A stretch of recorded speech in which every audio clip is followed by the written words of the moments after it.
everything I ate in a day at Stanford. So lunch was actually catered. I had a special lunch. It was Pacific Catch, but I exchanged salmon for tuna. And then I also had a lot of pastries. They're so good. And then skipping straight to dinner, my club catered some food. And essentially what it was Chinese from Mama Hoo Hoo. And I wasn't intending on eating anything because I literally had dinner to go to right after this at Wild Seed. But you know what? If there's a fatty, there's a way. Yeah, so this was really nice. I will say, like, the food was just a little bit too oily, and that's kind of my gripe with Chinese takeout, is, like, for some reason they feel like they need to drench the food with oil. For the most part, that was pretty good. The chicken came with pineapple, which I quite enjoyed. The broccoli was good. The beef was very tender, too.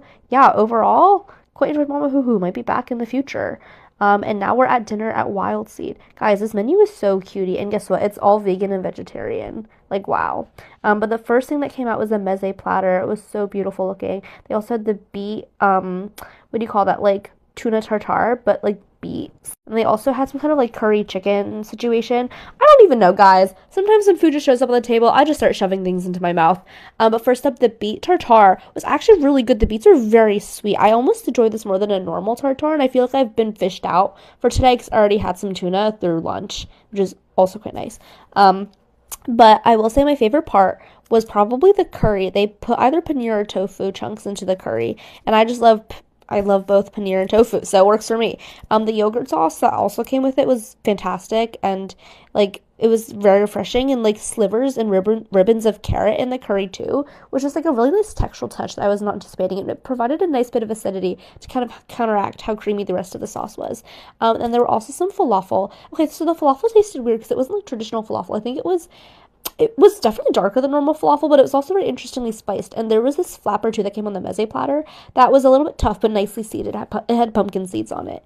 But my favorite parts there were these, like, blocks of, like, cream cheese. I don't even know if they were cream cheese or, like what. Because I'm thinking, like, this place is vegan, right? So maybe it wasn't that. But it was really nice. And then I also had some side salad with that. I think the side salad came with the falafel on the meze platter. And then I also tried this is the normal other salad. I think it just came with, like, farro. It was like a Caesar salad. It was pretty standard. I honestly don't really remember what it tasted like, but the standout dishes to me really were the meze platter, the curry, and then I think there was also pineapple that I tried, or not pineapple, eggplant that I tried later on, and that's my friend's burger.